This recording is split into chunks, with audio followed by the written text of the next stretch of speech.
All right, hello. Welcome everyone. Good morning if you're on the East Coast, like us at Schmidt Sciences, or afternoon if you're in the same time zone as many of our speakers. We'll wait another few seconds for people to log in to the Zoom and then get started in just a second. I see there's still some people joining us.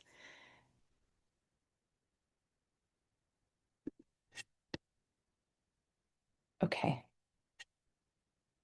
looks like a good time to kick off.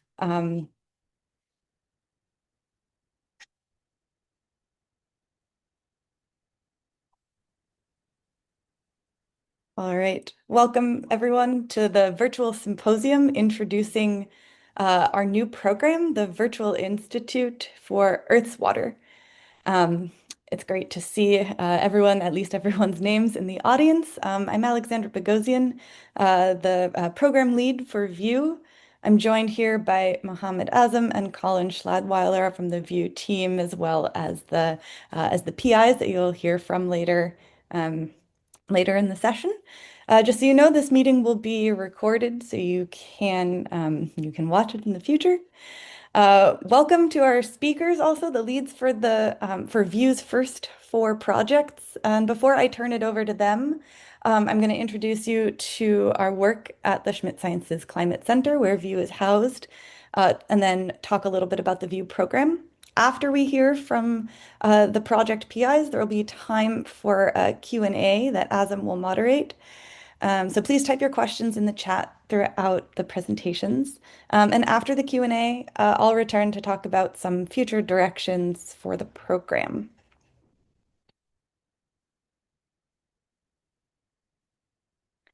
Um, the Climate Center is one of five centers at Schmidt Sciences with a vision that the world collectively bends the carbon curve, and important for View, that human environmental needs are satisfied while maintaining carbon and resource neutrality.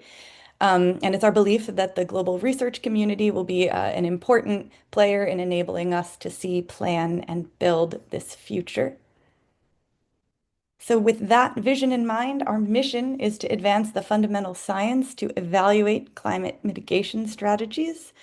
Um, and again, of special relevance to View to ensure that this planning takes into account feedbacks and constraints across the land, atmosphere, and oceans. We support global research networks to build tools that will enable a future of energy sufficiency and carbon neutrality and resource sustainability. The Climate Center's goal is to support credible, science-driven tools powered by interdisciplinary collaboration and to accelerate the climate and energy transition. There's a lot on this slide, but I'll focus your attention on three bubbles: planet, people, and tools. Planet, to understand fundamentally how our planet works and changes. People, to ensure that science is accessible to all and done by all. Um, and tools to connect science research to action. For the rest of this presentation and the next slide, we'll zoom in on the planet piece. So one way the Climate Center approaches understanding our planet is through our virtual institutes. These are large international interdisciplinary programs that last around 5 years, centered on ambitious challenges. And virtual institutes really emphasize this concept that the whole is greater than the sum of the parts. So projects that are in each of these institutes are often working together, collaborating towards something larger than any one of them would be able to achieve on their own, even as one part of a whole. It's really much more about the sort of the connections that the projects can forge. We have five virtual institutes, respectively, focused on one, improving the accuracy and realism of climate models. That's VESRI. Building the next generation of energy decarbonization models. That's DEVI. Reducing global carbon budget uncertainty with VIC, Virtual Institute for the Carbon Cycle. This program is actually anticipating a second call for expressions of intent later this year. Um, Obvi focused on ocean carbon cycle controls and marine ecosystems, and View, our freshwater VI that brings us all together today, critical for our portfolio because it represents such an important resource that will very likely modulate decarbonization pathways and future climate states. Those of you who've seen a View presentation before will recognize this painting by Thomas Cole. From the Hudson River School, these painters were very interested in humans' relationship with the natural world, and so often depicted very lush, unaltered landscapes alongside human-altered landscapes like the agricultural fields you see, usually depicting people as relatively small, but very effective in changing their environment. And this kind of typifies our understanding of freshwater, how we're approaching this program. Humans depending on and altering watersheds around the world while also subject to the physical laws that govern water. And what we've always emphasized throughout the development of the program is the need for a unification of disciplines, freshwater discourse that will span the whole hydrologic cycle, from precipitation, evapotranspiration to surface water, groundwater, and human use. You can see many of those processes visually represented here. And so one way to think of View is that we're trying to paint this picture with science. And so to cultivate this integrated perspective, we've centered the program on developing a first-generation water reanalysis to fill in knowledge gaps through quantification and assimilation of observations of historical and current freshwater. Our program's hypothesis is that this will enable effective and equitable water management use and planning, that it will provide a robust basis for prediction and exploration of scenarios and counterfactuals of water availability globally, and of course will enable new insights into the global freshwater cycle. We realize this is a very ambitious goal and hypothesis, so we hope that you all check in with us over the next several years as we kind of evaluate this and ourselves. View has been shaped in response to significant community input. An early advisory board panel helped develop a program description that then went out for a public comment period. We had a very iterative proposal selection process in conversation with many people. And our current advisory board of esteemed experts who you see here continue to help shape the portfolio and guide the program. And so we present the current View portfolio. This is an initial suite of 4 interdisciplinary and complementary projects that will conduct basic science to help us understand our planet, applied science to understand and shape our impacts and water management decisions, and development as they work together to produce a water reanalysis, which we hope will become a foundational data product.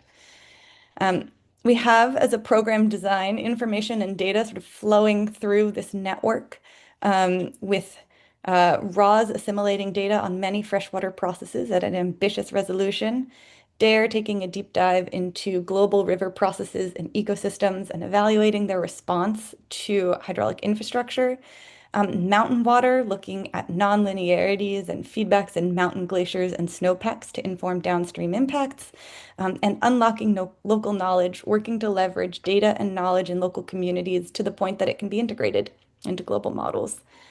So we have in this way articulated an ambitious goal in terms of resolution, emphasized and directly supported the need for new and diverse types of observations to be assimilated, included processes that have been tricky to assimilate in the past, including mountain cryosphere processes and human water use and management. So without further ado, I'm going to turn it over to the stars of the show. I'll remind you once again to please ask questions in the chat, and we'll get to them after the presentation. And so we'll start with Wouter Buytaert's presentation about unlocking local knowledge. I will turn it over to you.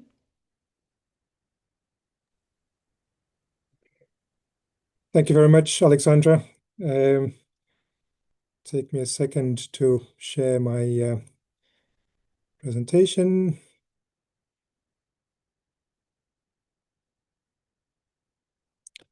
But that should hopefully now come to your screen. So indeed, my name is Wouter Buytaert, and I've got the pleasure to introduce you in one of the four consortia, and ours focuses on unlocking local knowledge production for global water reanalysis. I'll first introduce the full team. The project is co-led by Seifo Telahun from the International Water Management Institute based in Ghana, and myself based at Imperial College in London.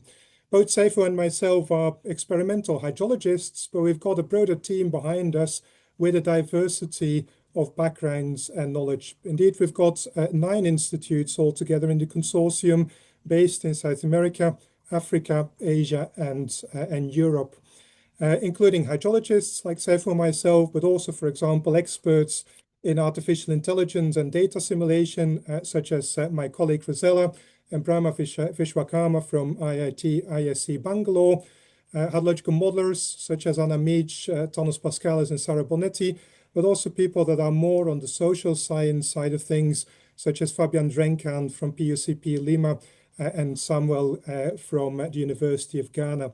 And I'll explain in a minute why that interdisciplinarity is really key to the challenge that we would like to tackle.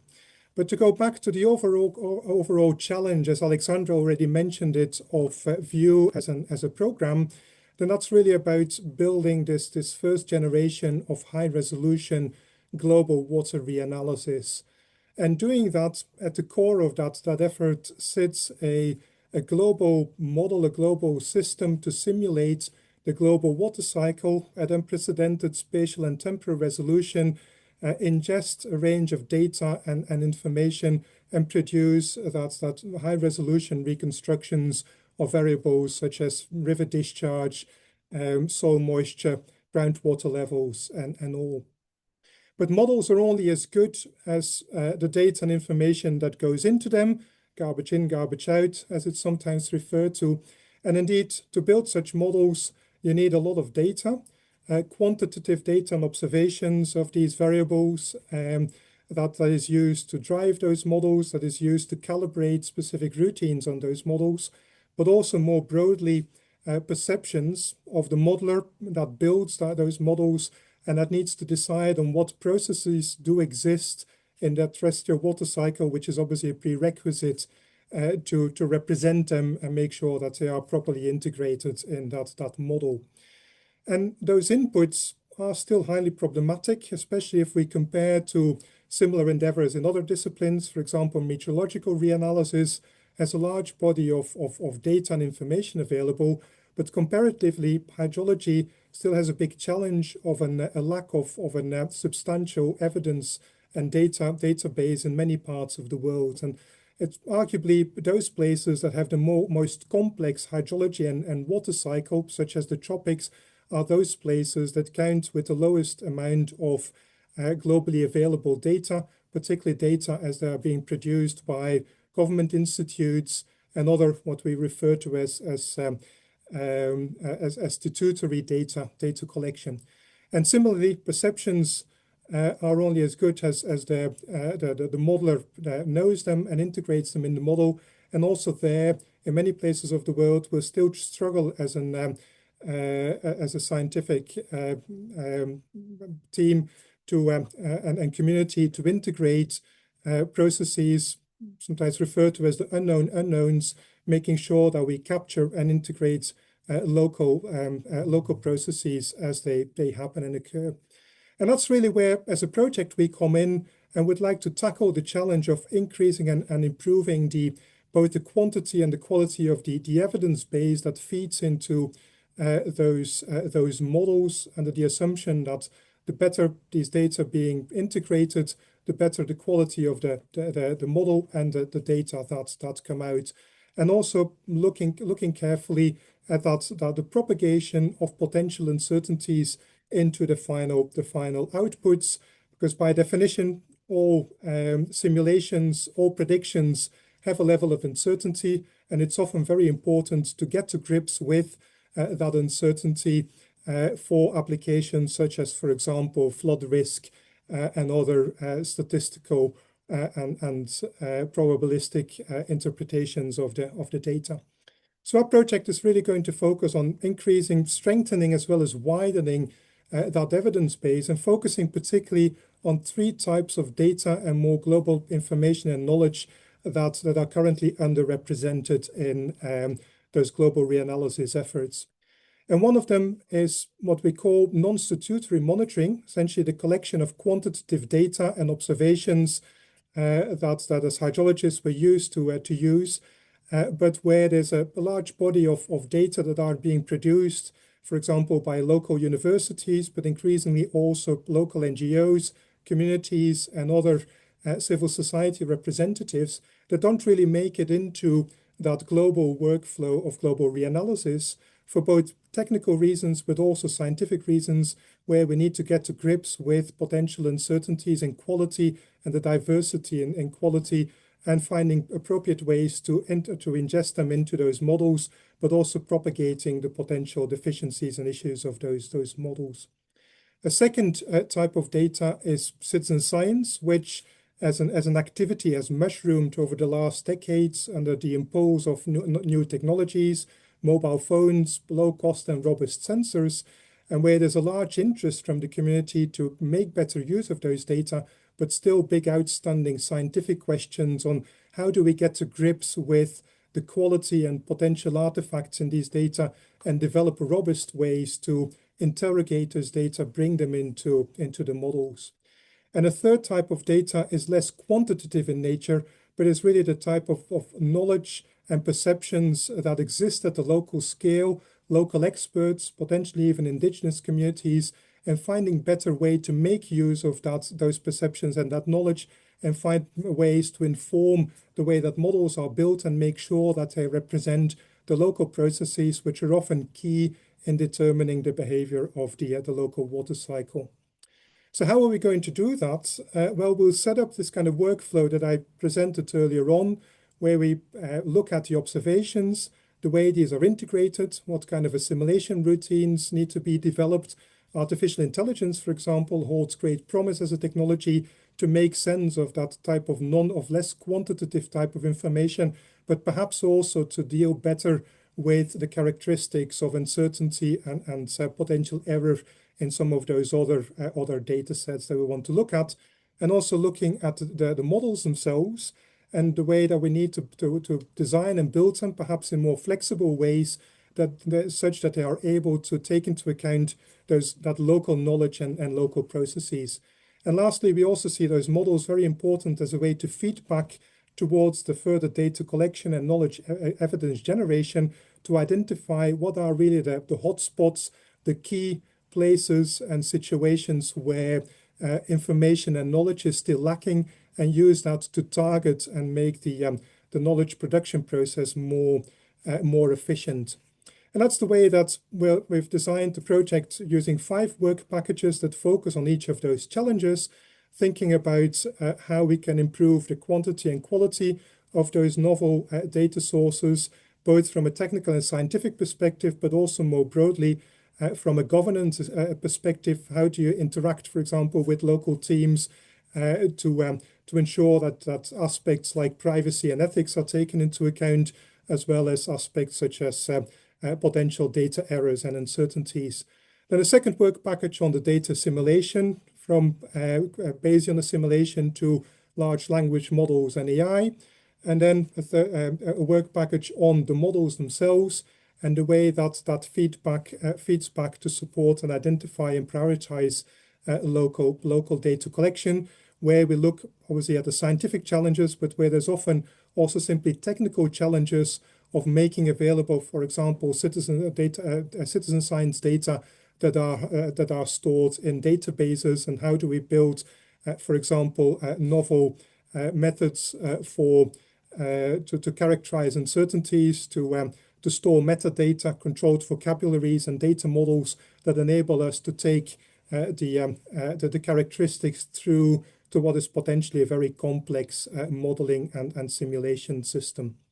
And then lastly, to highlight one specific aspect, and that is the first word of our title, which is this unlocking, which refers to the fact that we will both collect new data, particularly in the in the pilot sites that are here in the center of the map on the screen, again, particularly in the tropics, because these are still the places where hydrology as a science faces the biggest challenges of representing the complex water cycle.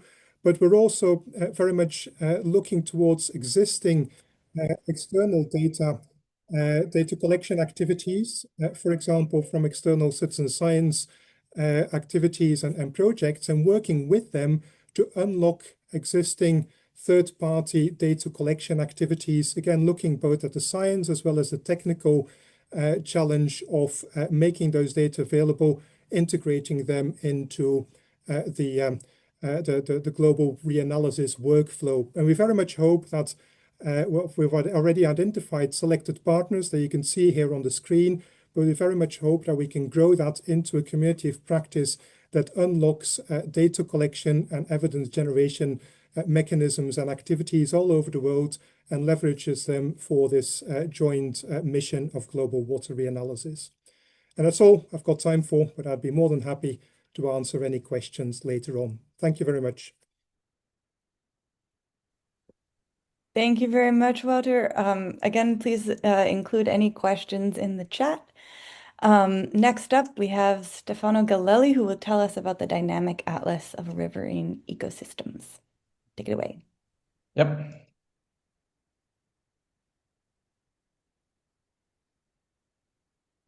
All right, can you see my screen?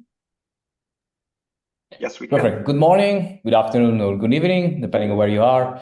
Thank you, Alexandra, the VIEW team, and Schmidt Sciences, more broadly for the opportunity to present our work. Now, before telling you about the dynamic atlas of riverine ecosystems and infrastructure, or DARE, let me begin by introducing the great team we have behind it.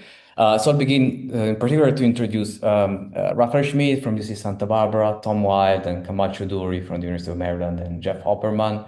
Rafa, Tom, Kamal, and Jeff will be leading the 4 challenges on which this project builds, and together they bring great expertise in rivers broadly, but more specifically in water sources management, sediment transport, freshwater biology, and uncertainty analysis.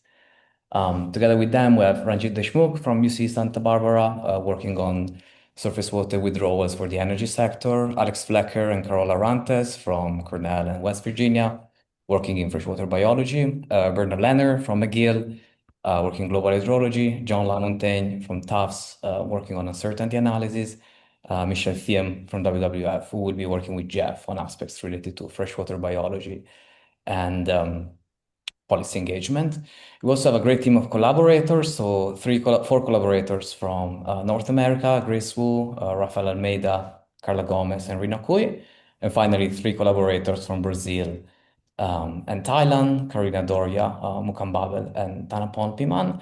And altogether, this team brings together a lot of expertise in global hydrology, uncertainty analysis, and rivers more broadly. And rivers are indeed the protagonists of our project. So why rivers? Just beginning with a little bit of background and context, rivers for centuries literally have provided a broad range of ecosystem services.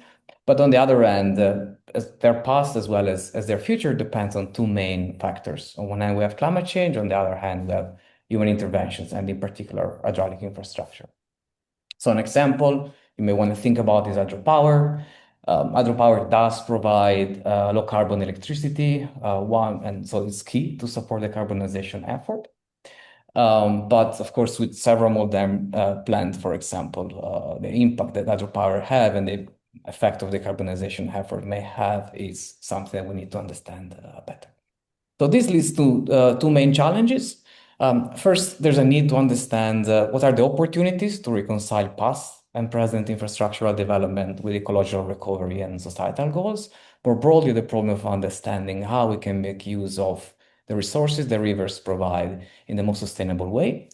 But in order to do this, what we need are also data sets and models that can help us understand how infrastructure has shaped river systems over time. And we need type of data sets and models that are globally coherent so that as we move from river basin to river basin, the type of uncertainty, the type of characterization that we can execute is comparable. So what is the main question then? The main question or objective for us is to understand at the global scale how rivers and their ecosystems have responded to past human actions. And this leads to two main research questions. Both are obviously fairly complex. The first one is how have operational decisions shaped the management of hydraulic infrastructure over the past decades? And how or what impact these operations had on river discharge and the ecosystems that rivers support. And now, because answering this question in a fully deterministic approach would be likely not possible, the second main question we will be looking at is related to uncertainty. So the key here is to understand what is the uncertainty that is associated with reconstructions we can have about river discharge or other type of ecosystem indicators, while at the same time also understanding what type of confidence that gives us in assessing river discharge and other ecosystem processes over time. So conceptually, you may think about our project there as a history of rivers over time, as illustrated in this diagram here. So starting from rivers, for example, in pristine or natural conditions as evolving over time in response to the construction of hydropower plants, land use change, or agricultural water management. With three main characteristics that are shown here, we will be looking at the period 1950 to 2025, or at least that's definitely the goal for us. Second, we'll be looking at multiple river system indicators. We will look not only at river discharge, but also consider sediments, water transport, and other indicators. I'll talk a little bit more about that later. And finally, for each of them, what we want to create is a time series. So again, reconstruct over time the history of rivers. So you may think about there as a five-dimensional data set, or better, a five-dimensional atlas of rivers. We have three spatial dimensions. These are represented here on the right-hand side. Imagine a computational grid with three dimensions. One temporal dimension from 1950 to 2020 or 2025, more precisely, and one uncertainty dimensions. Think about it, for example, as confidence bounds around key variables of interest. So in this example here, you can, for example, visualize river discharge for a given computational cell. What we'll be interested in is to understand how river discharge has evolved over time in response not only to climate variables, but also in response to human actions, with some level, of course, of uncertainty that may depend not only on uncertainty in climate drivers, but also on uncertainty in when, for example, a given infrastructure has been built or how a given infrastructure has been operated. And we will apply this for different variables of interest. So the idea of the atlas is really the idea of an atlas we used to look at as children, showing maps of rivers, with a fundamental change here that we're looking at a dynamic atlas, trying to capture multiple variables of interest over time with, of course, an explicit representation of uncertainty.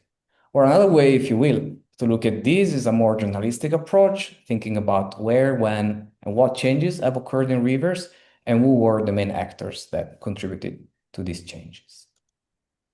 Now, how are we gonna do this? As mentioned earlier at the very beginning, four main challenges. I will be working with Camacho during the first challenge. Raphael Schmidt will lead the second challenge. Tom Wild will lead the third. Jeff Opperman will lead the fourth. The first challenge looks largely at global hydrology with two main or fundamental tasks. The first one is to reconstruct a history of how large hydraulic infrastructures have been operated. So this includes dams, surface water withdrawals, groundwater pumping, and surface agricultural water management practices. As we reconstruct this information, we will also integrate or assimilate this information in a global hydrologic model that will provide essentially model runs with and without humans, which will help us understand the differential impact of human activities on river discharge. All of these will be essentially passed to work package or challenge 2. Here, the goal, building on information on river discharge and the history of infrastructural development, is to complement the atlas, or create indeed the atlas, by looking at multiple processes of interest, specifically sediment transport, river temperature, and fish biodiversity. And all of these, as mentioned earlier, will be done while accounting explicitly for uncertainty, uncertainty in land use reconstruction, uncertainty in climate forcings, and of course, uncertainty in model errors. So the overarching goal of Challenge 3 is not only to validate the models, but also to extrapolate in space and time the uncertainty that is associated to the data product. The fourth challenge, as you can see here, we have errors that goes in both directions. On one end, the information that will be created by the atlas, so challenge 1, 2, and 3 will feed challenge 4. There we will be working with local scientists and local decision makers, policy makers, and this will be facilitated by WWF to get a better understanding of how there can be used to support local decision making. But at the same time, we have early workshop in the project that are aimed at helping us create and design a product that can be used and co-design with local users. So specifically, our two sentinel sites are the Amazon and the Mekong. So let me conclude with just a few words on how our project connects to the VIEW mission. First, and I guess fairly obviously, our goal is to create an atlas of rivers and their ecosystems. So this is a direct contribution to the global data product that's envisioned by VIEW. Second, as we create this atlas, we will hopefully fill in major knowledge gaps in global hydrology and the past development of rivers and the ecosystems they support. From a more policy aspect related, we should be able to create insights for policymakers and investors to guide river restoration efforts and hopefully also an eye on the future on how we can take better care of rivers. And finally, of course, an assessment of the legacy of past water use decisions and what this again entails for future planning efforts. And with this, thank you. I'm looking forward to the discussion later. And of course, I'm looking forward to these projects to start. Thank you. Thanks, Stefano. I think you have a couple questions coming your way. But for now, we'll move to high elevations with Francesca Pellicciotti talking about mountain water.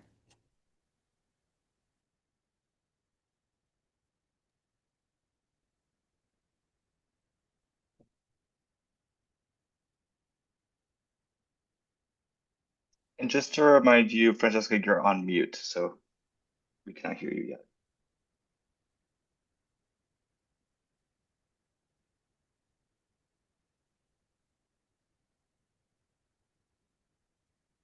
Yes, sorry for that. I was muted.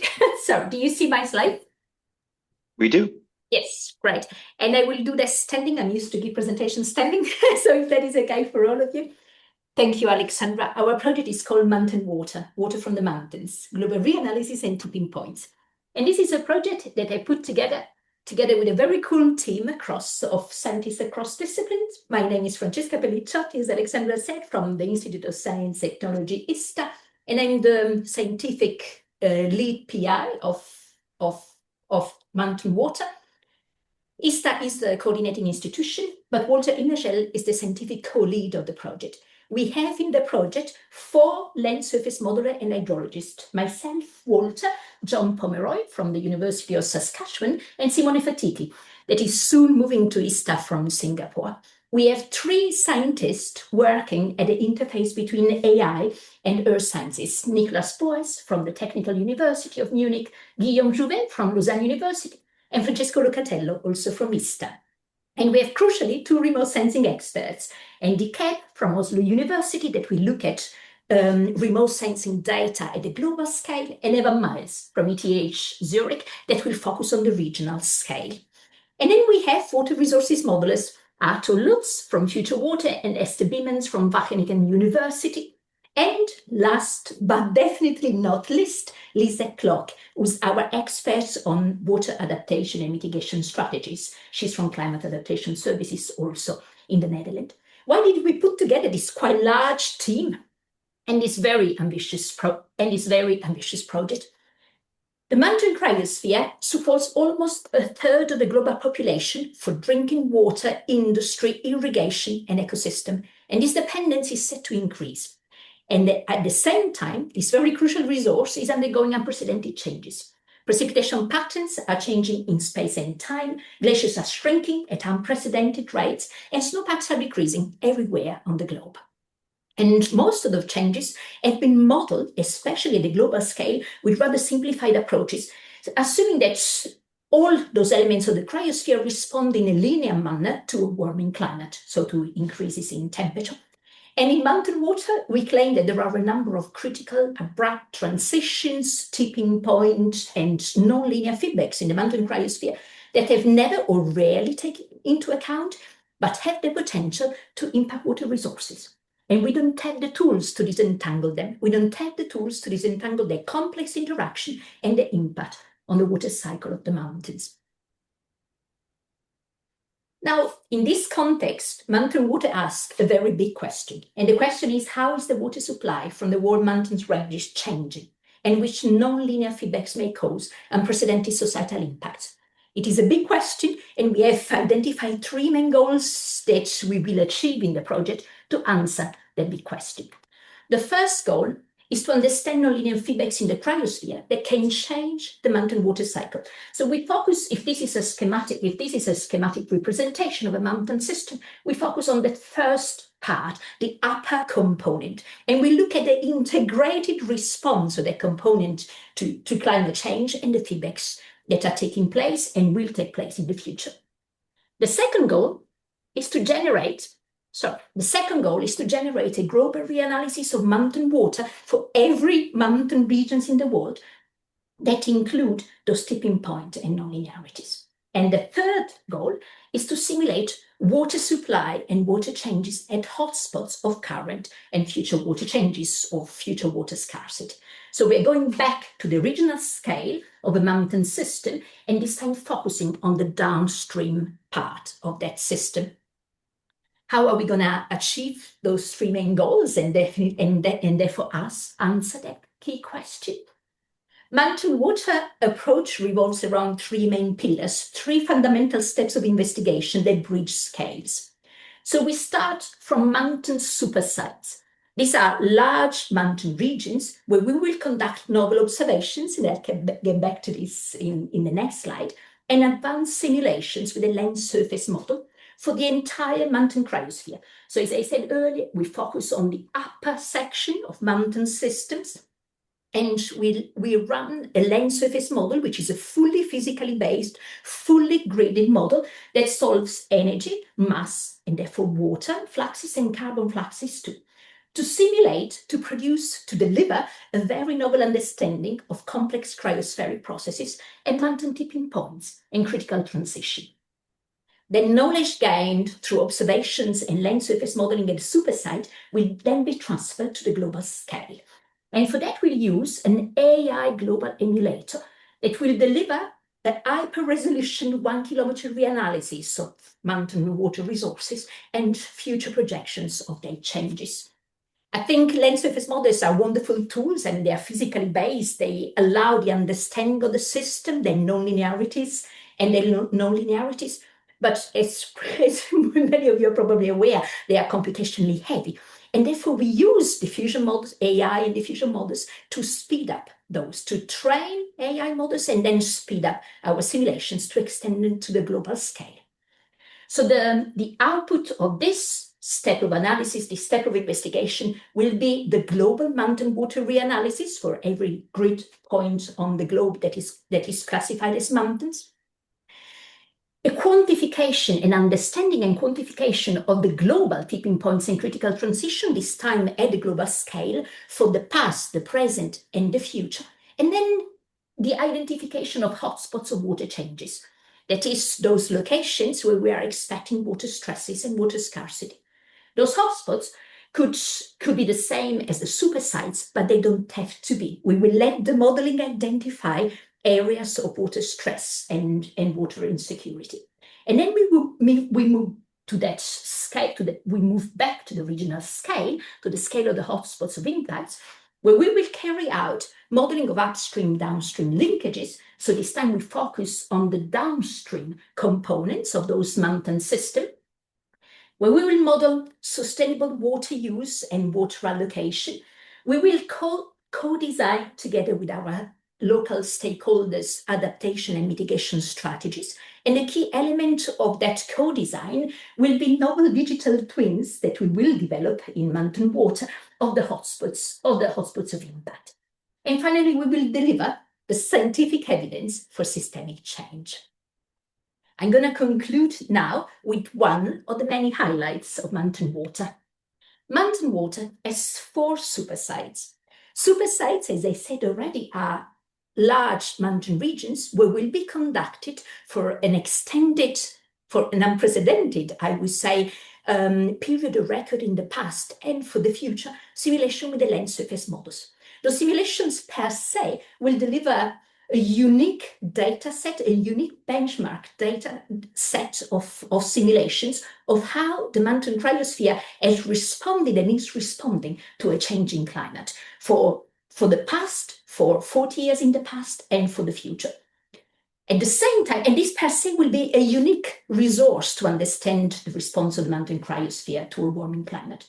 At the same time, within those super sites, we will equip with very novel instrumentations, high elevation monitoring sites, where we'll be able to observe and constrain the 4 nonlinearities and tipping points that mountain water focuses on.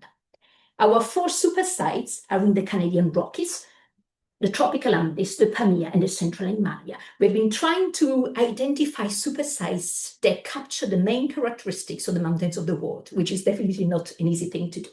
The Canadian Rockies are medium mountains. They are cold, wet, continental. The tropical Andes, on the opposite, are high mountains with very strong precipitation seasonality. There are fundamentally 2 seasons, a wet and a dry season, and tropical temperature. And by tropical temperature, I mean that glaciers and snow cover elevation ranges where temperature are very close to 0. So if there is a change in temperature, in increasing temperature there, the response of glaciers and snow will be dramatic. We have the central Himalaya. It's a high mountains, monsoonal, so very wet, and was characterized by some accumulation. That means that glaciers accumulate and melt at the same time. And finally, we have the Pamir Mountains. Yes, thank you. And finally, we have the Pamir Mountains. These are high mountains, dry, winter accumulation, and containing the only stable and growing glaciers in the world. So we have 4 super sites where we will be conducting those unprecedented high-resolution land surface modeling simulations, but we'll also establish unique observatory of the high mountain processes that then will inform our global mountain water reanalysis. And with this, I thank you very much for your attention. Thank you, Francesca. We will keep it going with our final presentation. That'll be by Marc Bierkens, who will tell us about the reanalysis of water for society. Over to you.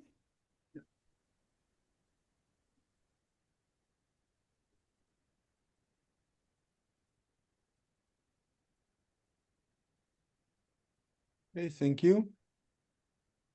I hope this is visible now. Sure. It's all good? Yeah, all good. Thank you. Okay, so I would like to tell you about the project RAWS, which stands for Reanalysis of Water for Society. Starting by introducing our team, which consists of 6 PIs and co-PIs. Myself, I'm working on the global hydrology. I'm responsible for the global hydrology and overall project management. Sylvia Spurigan, who is the project manager, will assist me with that.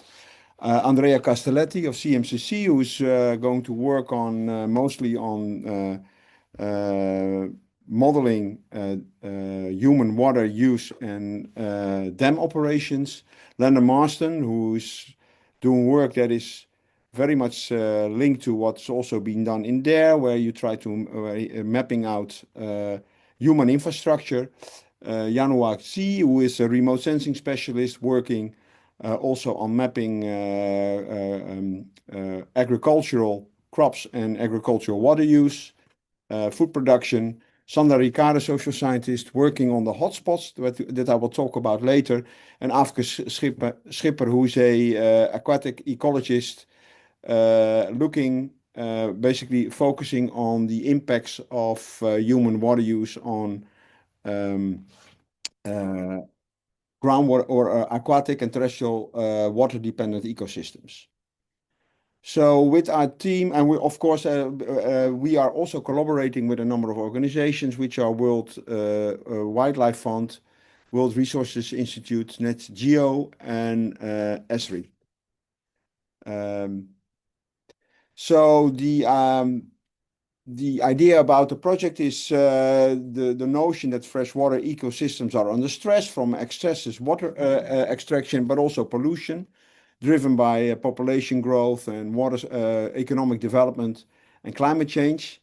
And these pressures cause water scarcity that in turn will impact human health, economies, and freshwater ecosystems.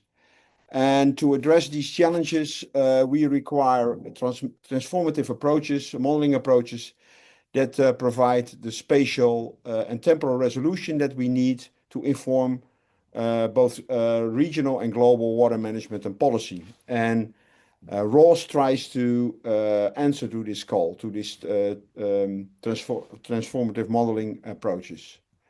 So the overall scientific goal of ROS is to deliver the first high resolution, which means 1 kilometer daily reanalysis of terrestrial water, of the terrestrial water system that includes both water quantity and quality over the past 60 years, and that also incorporates human water use and water infrastructure.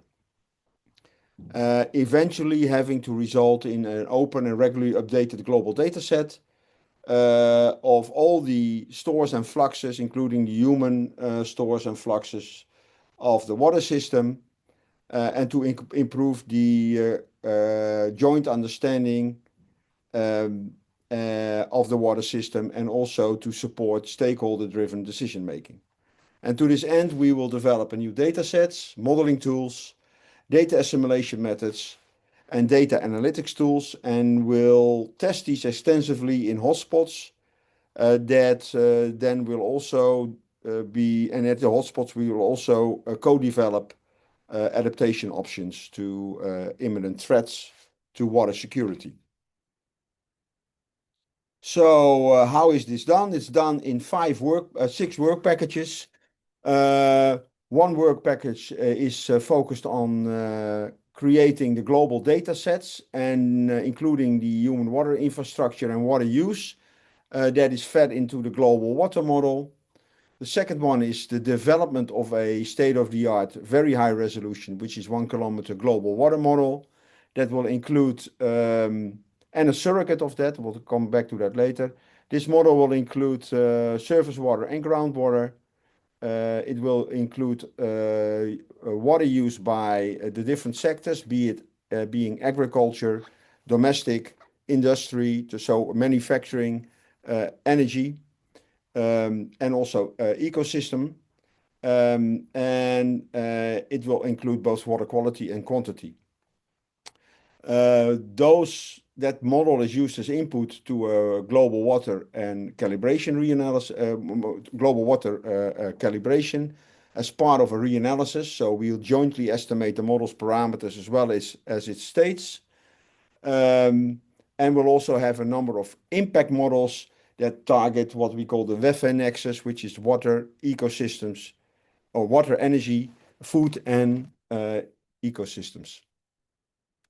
To test the validity and credibility of the reanalysis results, we have a number of hotspots and where we also solicit stakeholders on what would be what are the imminent water challenges there, and we'll also test with local data how well our global reanalysis is doing, the validity and also the usability of that, and we'll jointly develop also adaptations options after building system level models that we can use to explore certain adaptation pathways under deep uncertainty. And then finally, we have data analytics and dissemination tools to distribute both globally and regionally the results of our reanalysis. Just to give you some highlights, we already have we are not starting from scratch, but we have a whole suite of model components that work together. The basis is our global hydrological model that already includes human water use. We also have a newly developed water use model that includes also the limits of water use by water quality. So, for instance, if you want to use irrigation water where salinity is too high, there's limitations of the use of that. So that's all included there. We have a water quality model that's connected to it that simulates, apart from water temperature, organic pollution, pathogens, and oxygen content, and total dissolved solids as a measure of salinity. We have a crop model coupled to it for the food nexus, for the food part of the nexus. And we also have a 2-layer, 1-kilometer global groundwater model to look at groundwater pollution. And finally, we can also post-process everything by looking at the area that is flooded under a certain scenario or on a certain discharge.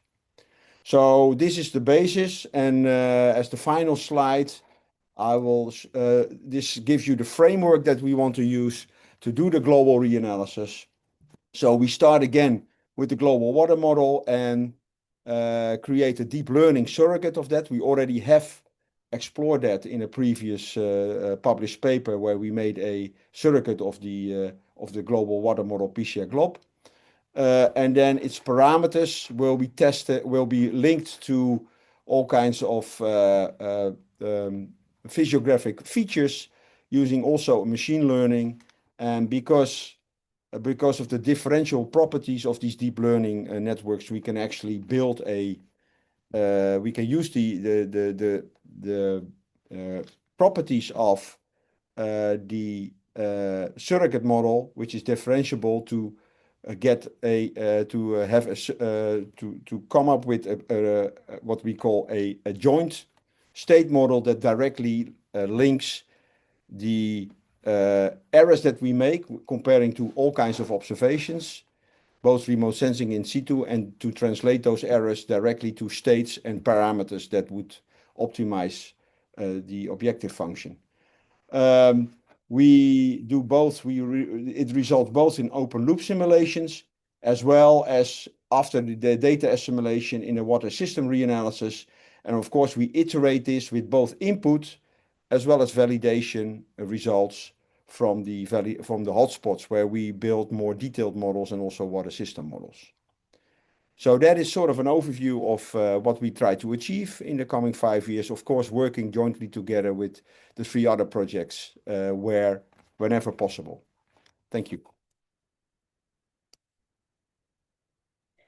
Thank you, Marc, and thank you to all of our speakers. I think I will turn it over to Ahzam to moderate a Q&A.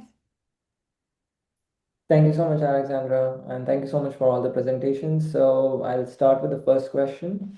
This is from Air. How do you expect to close the water budget in such a global reanalysis? This is directed to who? This is open for all of the Okay. panelists.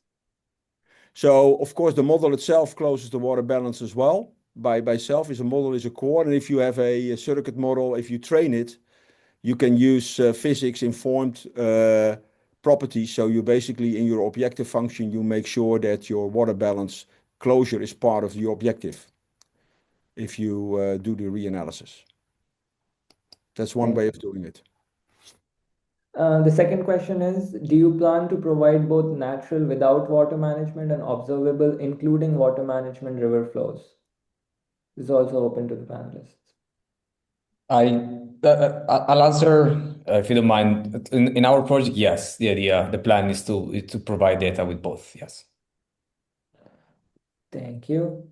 Just as a reminder, please feel free to add all the Q&As, all the questions in the Q&A tab. I'll start with the third question. This is for unlocking.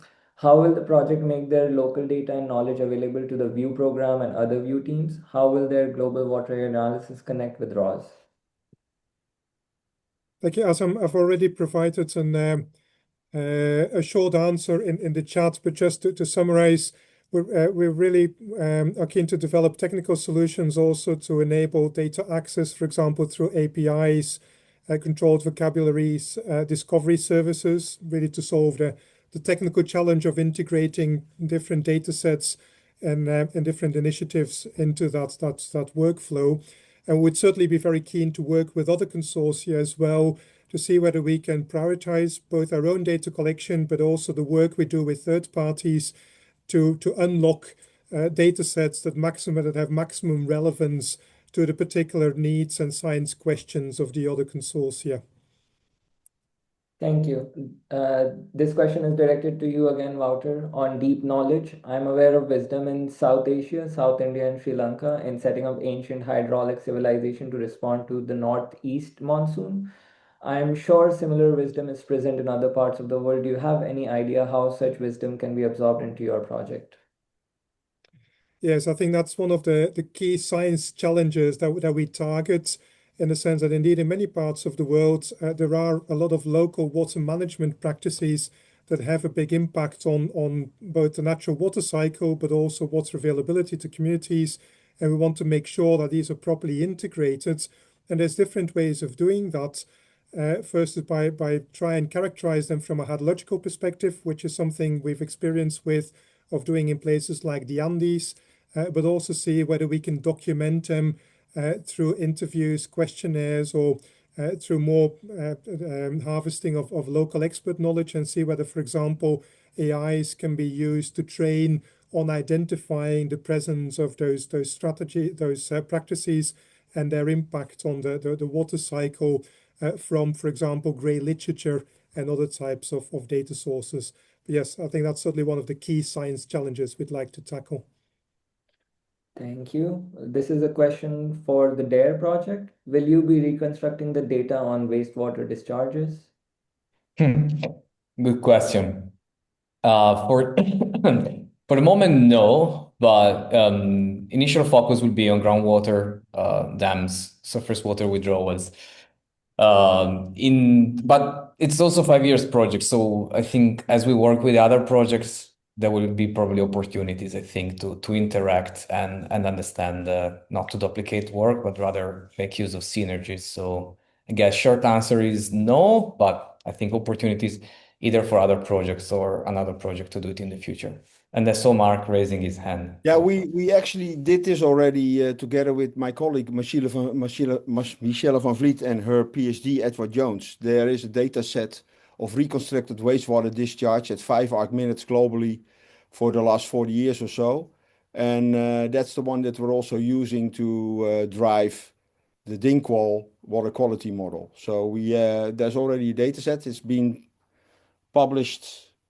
I don't know where it's been published. I think it's published in Earth System Science Data, I guess, a Copernicus journal. So if you're interested, send me an email and I can point you to that. Perfect. This is a question for mountain water. Do we expect to train an AI model that potentially learns the physical dynamics that generalizes beyond the 4 supersites?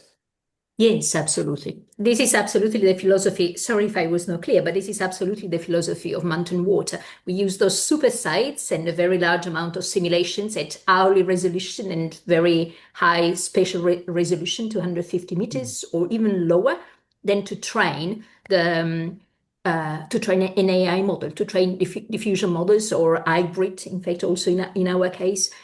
I think this gives us a key advantage of being able to then, it speeds up simulations. It gives us a number of key advantages. We can go to the global scale, which with a land surface model would be computationally very heavy, but it also allows us to run ensemble simulations to calculate the uncertainty. And this is fundamental. And I think another presentation was talking about uncertainties here.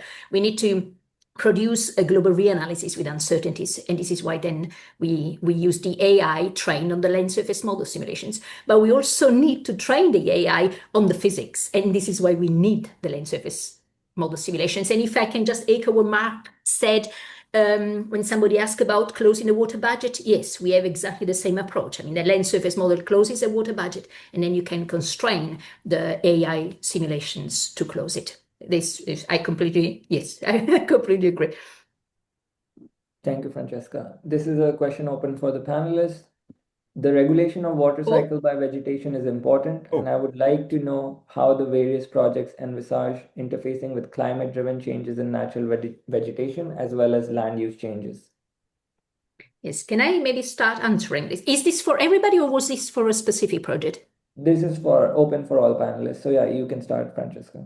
Yes, so I didn't mention which are the non-linearities that we are looking at, right? Some are very much glaciological cryospheric, like the switch from sublimation to melt, which will lead large areas of glaciers to disappear, I think. But one of our four key non-linearities is the effect of vegetation on the water cycle.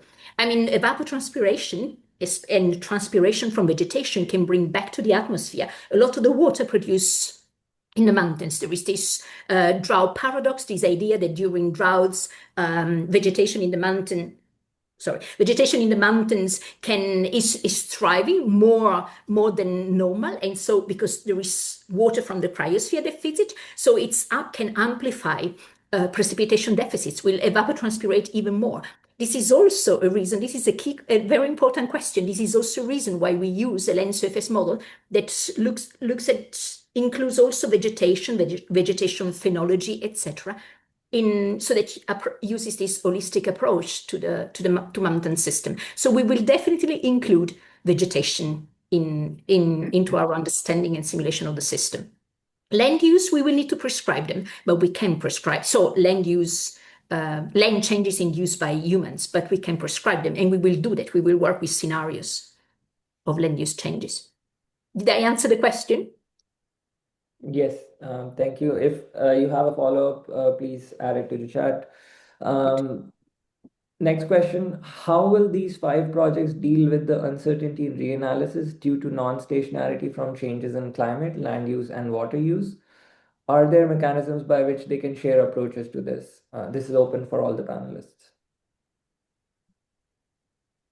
So, Risen, can you repeat the first part of the question? How will these 5 projects deal with the uncertainty in reanalysis due to non-stationarity from changes in climate, land use, and water use? Okay. I think most of the projects do have a uncertainty analysis part in it. At least our reanalysis part is by perturbing some of the. It also yields uncertainties. You do a reanalysis, also yields the uncertainties in both the parameters and the states as well as the observations. And by using these uncertainties to perturb parameters and observations, you can also assess uncertainty of outcomes, including the parameter uncertainty. The uncertainty in and also enforcing. Right now, it's focused on reanalysis, so there's no, say, scenario or climate uncertainty in the reanalysis still, because we're using data sets of, so we only have the forcing uncertainty. And the changes in climate over time, as recorded by the reanalysis data sets, the meteorological reanalysis data sets that we use to force the models, as well as the changes in human water use and infrastructure over time, are all included, right? So that's my answer, I would say. So we can assess the uncertainty of the current states and fluxes that we try to estimate. But right now, there's no climate projections in what we do. Thank you. This question is for Marc again. As the 4 projects progress over the next few years, how will the outcomes and information from the other 3 projects be incorporated in the reanalysis you do, if at all this is possible and you have plans for this? Yeah, this was actually also a question that was asked to us when we had to look at the projects again. So what we are doing is there is already contact, I think, between Stefano and Wouter and Lyndon Marston, who is responsible for the work package by mapping the infrastructure part in our model, so that we don't do things twice to see who's doing what. And in our case, we do a we basically we do a two-tier reanalysis. So we start with year first in an open loop run.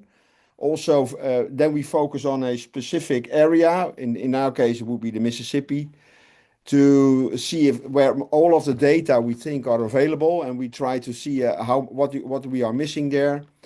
And then we roll it out globally. And then there's a first reanalysis using the data that we collect ourselves, and a second one that we, if it's possible, also include, for instance, improved estimates of stream flow or snow or evaporation from mountain areas, improved infrastructure mapping from Stefano's project, or maybe even the local data that come out of Wouter's project, and probably vice versa when it comes to what we produce. So by using a two-tier approach, we hope to also be able to later on in the project include what's there from the other projects.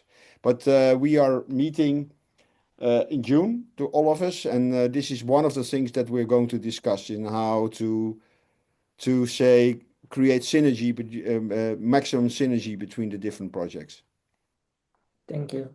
The next question is for Dare. How will the atlas connect with other hydrographic data, example, hydrosheds, hydrobasins, and the USGS National Hydrologic Geospatial Fabric? Yeah, good question. So, and thank you for the question. Yeah, so the plan and intention is to connect with other products that are already available. Those are static, not dynamic.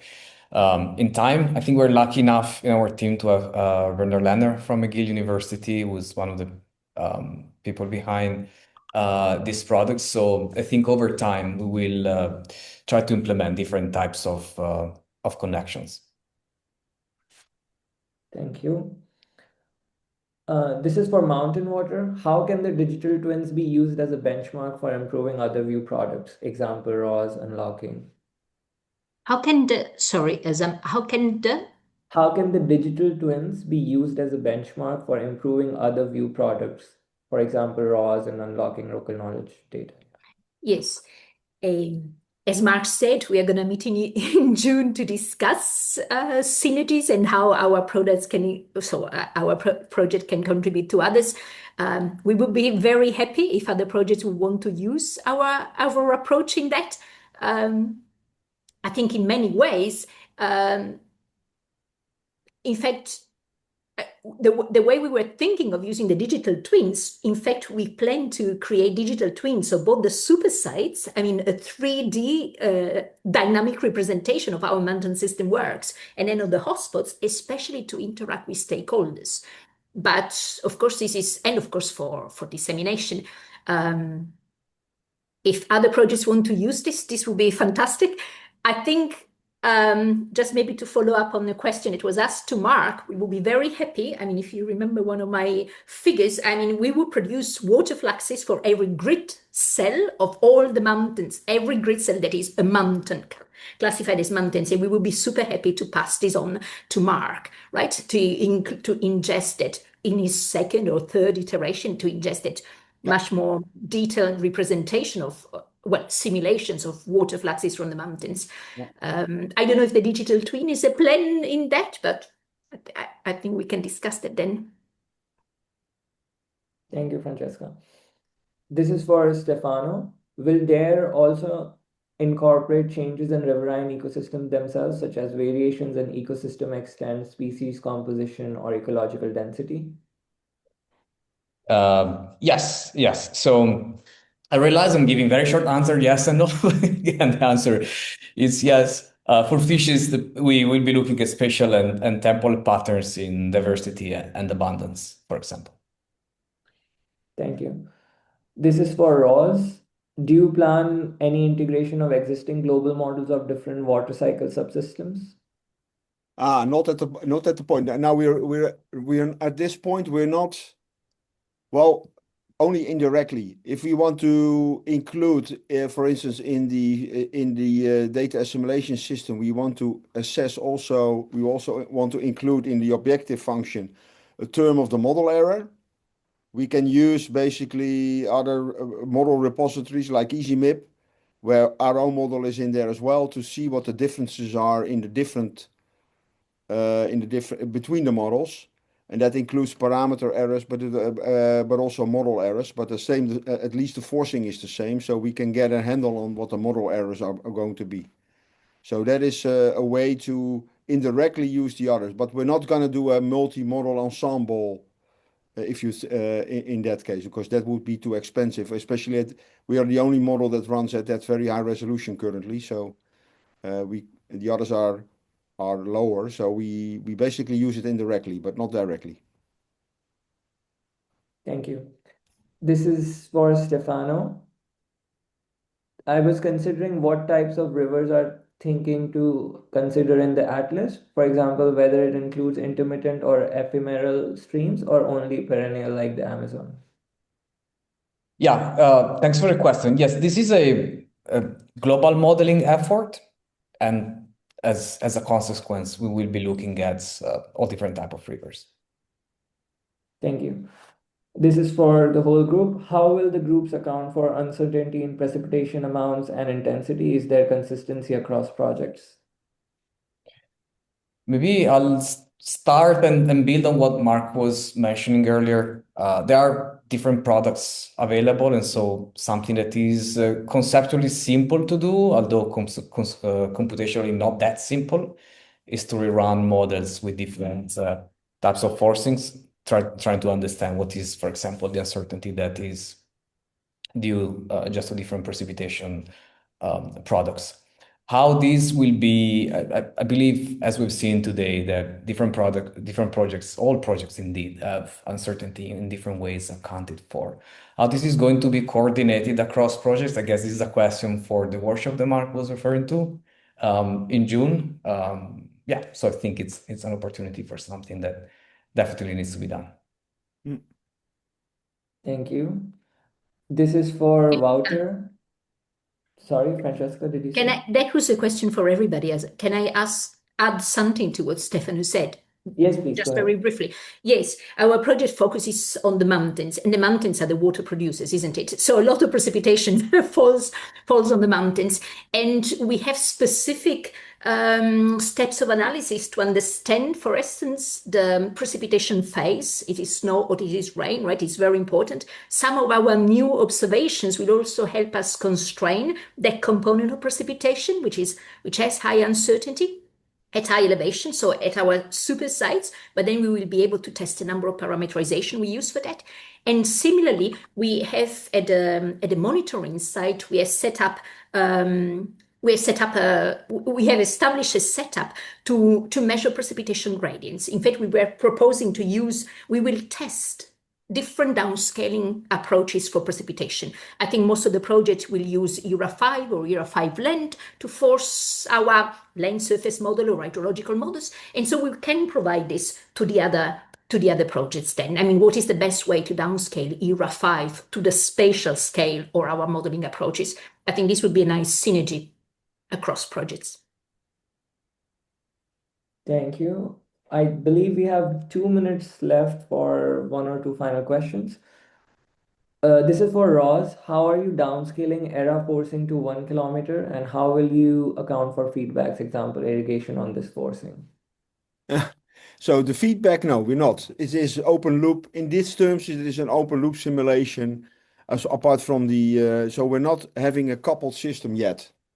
So actually, we have a PhD student who is building up a water balance, an energy balance model, and improved soil moisture model. It's a little bit on the fringes of the project, so that enables the whole model suite later on to be coupled to any climate model or weather prediction model. But right now, precipitation is just a boundary condition to what we do. That said, so we're not doing that. What was the first part of the question? Sorry, that was. So one was about the feedback, and the other one was uncertainty in precipitation amounts. How will the groups account for that? Yeah, the downscaling. It was said, right? Also. Sorry. How do you downscale? My Yeah, bad, of course, How because are we you have 1 downscaling kilometer. error? Yeah. So right now we have a downscaling procedure that's already published by Barry van Jaarsveld that uses hydroclim together with to downscale ERA 5.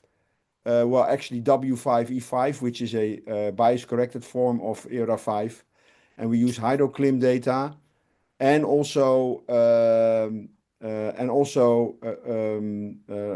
calibrated lapse rates, both for temperature and precipitation, to downscale that to 1 kilometer. So we already have a procedure in place to do that. It's published in last year in also in Earth System Dynamics. That's where it's published. So, and that is used also to force our 1 kilometer global model. It's not perfect, but and especially in the mountains, we will take of course, we will look carefully at the mountain project to see whether how we can improve there. But it produces well, a satisfactory result when you compare to gauge data. It improves it quite significantly. Thank you. This is a question for Wouter. Your project intends to use the TNC model. Can you provide some more details about that? Yeah, I can, but I suggest that the person that asked that question gets in touch offline so I can send some references. It's quite well documented, and it's our colleague Athanasios Paskalis from the University of Cyprus who will be the lead in setting up and using the model as part of the consortium. Thank you. This is another one for you, Wouter. Your project is using local knowledge and wisdom. By definition, these are local and somewhat ad hoc, not following a common protocol. How do you generalize, globalize without that common protocol? It's again one of the key science challenges that we hope to solve in the next 5 years. But I think probably thinking in a direction where indeed, at one hand, we want to leverage that diversity and understanding the idiosyncrasies of water management and processes in locations. At the same time, there's also commonalities in that knowledge and the way that procedures are implemented. For example, a lot of water management or local water management practices somehow are based on slowing down the flow, enhancing recharge, and storing water in the catchment. And if we find a way to capture those key aspects of hydrological behavior, then we might be able to represent that in a global model. So essentially focusing on both the commonalities as well as the differences between the way that people understand but also interact with the terrestrial water cycle. Thank you. So this will be the last question. I'm curious about how the future simulations will be accomplished. Will it be like an AI-charged LOCA statistical method, or will there be a bridge of weather to climate timescales? This is for all of the panelists.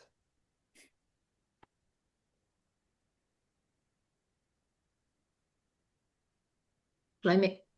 Would you mind maybe repeating the question? Sorry, I'm not sure I get it.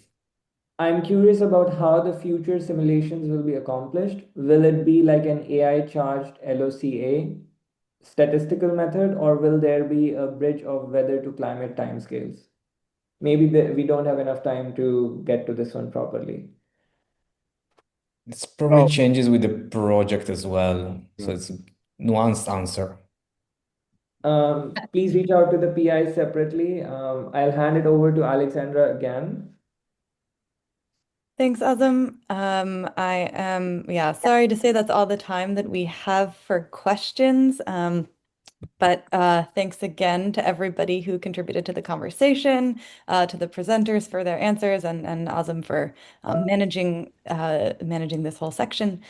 So after hearing those presentations, you might think that the oxbow painting be representative of the view portfolio. I'm going to share my screen and show you an image that gets at it a little bit more accurately.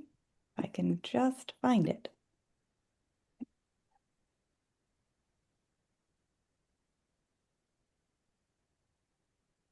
So our program looks a little bit more like this Frederick Church painting from the same sort of time period and group. It's called In the Heart of the Andes, and it includes a glaciated landscape alongside many of the landscapes, agricultural and otherwise, and people that you heard about. Notably, this picture, like the view portfolio, is weighted a little more towards the terrestrial water cycle. But our goal remains to develop a culture of freshwater science that unites all of these processes, addressing some of the questions and themes that came up in the Q&A, including pertaining to the atmosphere. So to be fair to our PIs, their work does not ignore the atmosphere, as you heard, but in the current portfolio, precipitation, for example, is included in multiple projects as a forcing the use of climate reanalysis and data. To sort of constrain the subjects of each of these projects.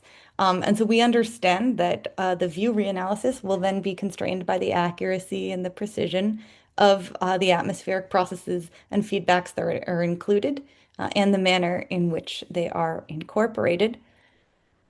And so we will be announcing a new call for expressions of intent to grow the program in terms of process representation in the hydrologic cycle. So we want to complete this picture, as I think has been emphasized by us and all the speakers today. New projects will join this cohort and work together towards the development of a reanalysis product while also advancing basic and applied science. So to get a little more specific, VIEW is seeking EOIs that address one of the below targeted opportunities. The first is we're looking for projects that will focus on the net atmosphere land exchange, measured as the difference between precipitation and evapotranspiration. So with this call, we're looking at proposals, 4 proposals that will integrate the P-E term with more fidelity into the VIEW reanalysis. Of course, these projects will need to connect to existing work, so we're looking for proposals that will work towards reconciling atmospheric and terrestrial systems. But I'll emphasize, in whatever way proposers see fit. This is a big topic. There are many plausible approaches, and we're interested in hearing all of your ideas. The second targeted opportunity is very related, but was sort of highlighted to leave open the opportunity for something a little bit more specific. So we're looking at feedbacks and transitions. Our current portfolio, as you heard, has many processes represented, but here we want to build it out with an emphasis on linkages between components. So we've noted a few examples here just to sort of guide your thinking, soil moisture, wetlands, lakes, permafrost, things like that. But it's not an exhaustive list.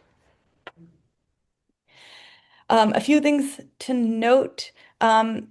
First, proposals may apply for a budget of up to $10 million for a project span of 5 years. However, projects with a more narrow focus, for example, a deep dive into a single process, might find it more appropriate to to propose a smaller budget. So we encourage you to scale the budget to the intellectual scope of the proposal. Projects can propose any approach or methodology in order to make progress towards either of the targeted opportunities, but VIEW's emphasis and focus will remain on freshwater globally. And so methods need to serve those scientific aims, whichever methods are chosen. And I just wanted to note, we at Schmidt Sciences are based in the United States, but VIEW is very obviously an international program. So projects do not need to be based in the United States. PIs do not need to be based in the United States.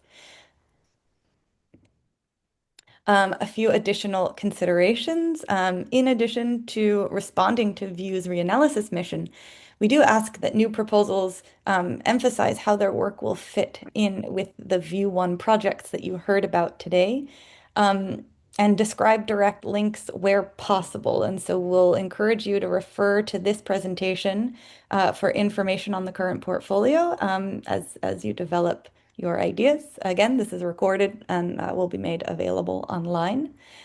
And as another note, we want our projects to be free to focus on the scientific and sort of technical research questions that they proposed. And if you refer back to or recall back to the earlier part of the presentation, the Climate Center has its own focus on products and tools. And so we're working on a separate line of effort that will support the VIEW projects to integrate and develop this science into something for broad use. So projects should feel free to focus on the science questions that that really captivate them. These last few slides were intended just to be a preview or an introduction to our second call. The EOI itself will be released on the 22nd of March, and that will contain a lot more information and resources, so please look out for that. You'll have access to a recording of this talk as well. And although I've emphasized that we will be looking for synergies between future and existing VIEW projects, please do not contact the PIs as you develop your proposals. Refer to this presentation and direct all questions to us at Schmidt Sciences. You can reach us at water@schmidtsciences.org. And with that, I hope you enjoyed learning about the VIEW program. Thank you again to all of our speakers. And everybody who asked questions and contributed to the conversation. Please check our website for updates. The website is listed here, is also linked through the QR code. And don't hesitate to reach out with any questions at the email address that you see here. And with that, I will conclude the VIEW Virtual Symposium. Thank you again.